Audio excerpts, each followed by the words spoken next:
Salut les amis, on se retrouve où? Dans la cuisine, hein, c'est confinement, donc on n'a pas bougé. Voilà, c'est parti. Donc vous me l'avez demandé à plusieurs reprises de faire un pain Respectus Panis. Ok, donc cette méthode qui est en train de cartonner. Respectus Panis, donc c'est la méthode qui a été mise en place par les ambassadeurs du pain. Dont je fais partie maintenant depuis juin dernier. Et le but, c'est quoi? C'est réduire le sel. C'est du pain nutrition. Vous avez vu le nouvel opus numéro 2, Nutrition Santé. Et voilà, réduire le sel, moins de pétrissage, respecter le produit. Et ça, c'est le plus important. Et je vais tout vous montrer tout simplement. Donc, je me suis muni du livre des ambassadeurs, le 1. Et on va faire un petit tour ensemble de ça. Je vous montre la recette. Ça va être efficace. Pour le livre Respectus Panis, donc vous le retrouvez sur le site des ambassadeurs du pain, on en parle assez, vous avez assez de choses sur le réseau. Voilà, il est là, ça c'est le premier opus. Vous retrouvez dans le deuxième le Nutrition Santé. Je me suis servi de cette recette d'Henri Poche, ok, qui est super. Mais par contre, j'avais pas de rouge de Bordeaux. Donc ça, c'est une variété de blé. Ce que j'ai fait un mélange de trad et de meule. Mais par contre, au niveau du process, je vais me servir de celui-là. Donc voilà, je préférerais le citer. Pour ma recette, donc simple, je vais prendre de la trad, meule T80, sel, levain liquide. Donc le levain liquide, on est entre 3 et 5 grammes par kilo. Et de l'eau 680 TB 75. Donc tout ça, je l'ai déjà expliqué 1000 fois. Si vous avez des questions, regardez les autres vidéos parce que souvent, tout est mis dans les vidéos. Et là, on est presque à 100 vidéos. Donc ça fait, vous avez le temps pendant le confinement. Donc là, je vais partir sur, là c'est ma recette pour 1 kg. Moi, je vais partir sur une demi-recette. 150 de trad, 350 de meule, 8 de sel. Donc c'est une faible dose de sel. Hein. D'habitude, on est plus sur 18-20. Le vin liquide, je vais être à 2 grammes. 340 d'eau, TB 75. Je vous laisserai regarder la vidéo sur la température de base qui va s'afficher juste en haut. Donc le plus important, là j'ai déjà pesé mes ingrédients, ma farine trad, ma meule, mon sel. Pour mon levain liquide, le plus important c'est de le connaître et de le ressentir. Donc là je l'ai goûté avant de commencer. Donc là il est parfait, hein, juste un petit peu acide comme il faut. Donc ça c'est Christelle hein, que vous connaissez, que c'est mon levain fameux pomme miel que vous retrouvez en vidéo. Je vais juste en mettre une demi-cuillère, je vais vous montrer. Je l'ai rafraîchi hier, un bon rafraîchi. Je l'ai laissé démarrer, ensuite je l'ai bloqué au froid et là je l'ai sorti à midi, donc là il est parfait. Ça c'est le boulanger doit connaître son levain et c'est une des choses les plus délicates à faire. Pour mon levain, hop, regardez tout simplement, je viens tremper ma petite cuillère à café. Ça va largement suffire pour une demi-recette. Je trempe ma cuillère à café, je la place au milieu. Donc là, à vue d'œil, je dois avoir 2 grammes. Okay, donc le mieux, c'est d'avoir une balance de micro-pesée. Comme ça, vous êtes sûr du résultat. Donc là, juste, j'ai pris 2 grammes. Le reste, soit je peux le vider, soit je peux le laisser vu que là, ça fait 15 jours. Et sinon, je le rafraîchis, tout simplement. Pour mon eau, donc j'ai réglé mon eau avec ma TB 75. Regardez la vidéo sur la TB, vous comprendrez tout. Et je vais pouvoir l'incorporer. Donc là, j'ai 340 d'eau à 29 degrés.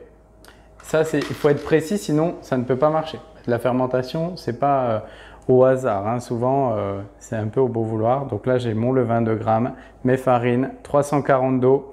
Je phrase à la main pendant 3 minutes. Donc là, je me suis limité au phrasage. Et là, j'ai juste bassiné. Hein. J'ai rajouté un tout petit peu d'eau parce que mes farines, elles buvaient un peu plus que prévu. Donc là, phrasage, je laisse 30 minutes à température ambiante. Je mets juste un petit linge dessus ou un petit film.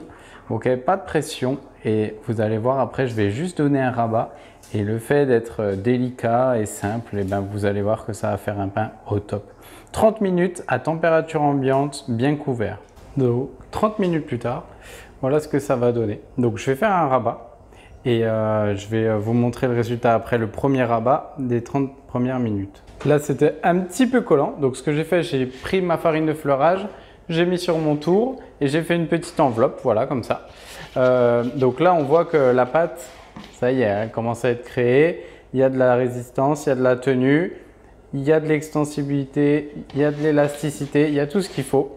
Donc là, je laisse encore 1 heure à 2 heures à température ambiante, bien couvert. je vais faire un rabat de nouveau. Ok, je vous le montrerai, je vais essayer de le filmer cette fois-ci. Et c'est parti. Donc là, ça fait 1h30 que c'est en pointage encore. Donc là, on voit que au niveau du réseau, hop, on est top, hein. Et ça, en ayant juste phrasé et fait un petit rabat. Vous voyez, ce tissu, ce voile, c'est ça qui va me retenir mes gaz. Et là, il est parfait. Pour faire le dernier rabat, avant le long pointage de 12 heures, ce que je vais faire, je vais bien fariner mon tour. Donc on appelle ça fleurer. Voilà, je ne vais pas fleurer pour pas trop en mettre partout dans ma cuisine. Je vais mettre ma pâte sur cette farine. Je vais faire attention que ça ne colle pas trop. Je dégaze bien. Donc ça, pour les rabats, c'est ce qu'on fait toujours. On fait une enveloppe. On vient allonger et rabattre. Ok. Ça, c'est ce qu'on appelle un rabat. Et ensuite, je peux le rebouler un petit peu pour lui redonner de la force. Voilà. Là, j'ai quelque chose qui a une très bonne tenue. On voit que les gaz commencent là à être retenus par les réseaux. Je mets dans mon bac. Et ensuite, je vais laisser pendant 12 heures à 19 degrés environ. Donc là, je vais la placer dans mon cellier, ma pièce la plus froide chez moi. Et bien couvert. Et on verra le résultat demain matin pour la division façonnage. Allez, donc après 12 heures à température, là il faisait à peu près 19 degrés. On va regarder le résultat. Donc, on a des petites pointes de bulles là de fermentation. La pâte, elle est bien. Ce qu'on va faire, donc on va passer à la division. Je vais diviser, je crois que c'est 336 grammes. J'ai pris mon poids total et je vais le diviser par 2. Je vais faire 2 boules en mise en forme. Je vais laisser 20 minutes de détente. Donc je boule et 20 minutes de détente. Hop, je débac. Donc là, on voit que les bulles de fermentation là, produites par mon levain, elles sont là, elles sont bien présentes, hein.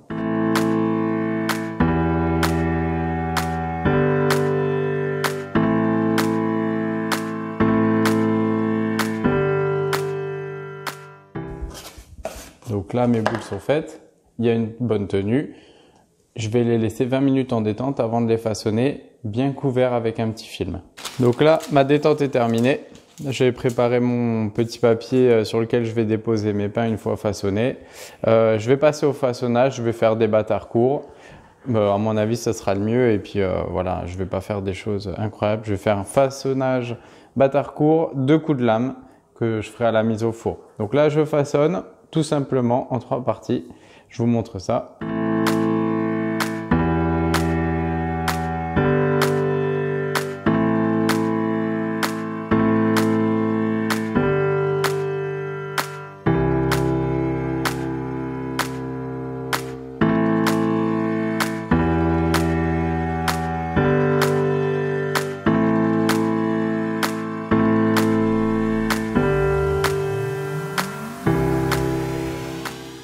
Donc voilà, mon façonnage est terminé en 3 parties, tout simple. J'espère que vous avez bien vu depuis mon petit montage là. Je les laisse à température ambiante dans une... Je vais mettre un petit linge par-dessus, je pense, pour pas qu'il y ait de croûtage pendant 45 minutes. Et je passe à la mise au four à 250. Allez, mon après est terminé. Donc là, voilà, ça fait à peu près 45 minutes. Donc c'est un petit peu poussé, sympa. Par contre, il y en a un que j'ai un peu abîmé en le découpant. Bref, je vais passer à la mise au four. Pour toutes les infos, si vous regardez la vidéo cuire son pain à la maison, qui va se coller juste là. Chut. Parce que ça va être assez technique. En plus, j'en ai 2 à mettre en même temps. Donc, je vais fariner avec mon petit ami que je vous avais déjà montré. Donc, c'est une boule à thé. Je vais tamiser tranquillement. Ensuite, je vais scarifier avec une lame de rasoir. Ça, vous avez toutes les infos. Et ensuite, je passe à la mise au four à 250.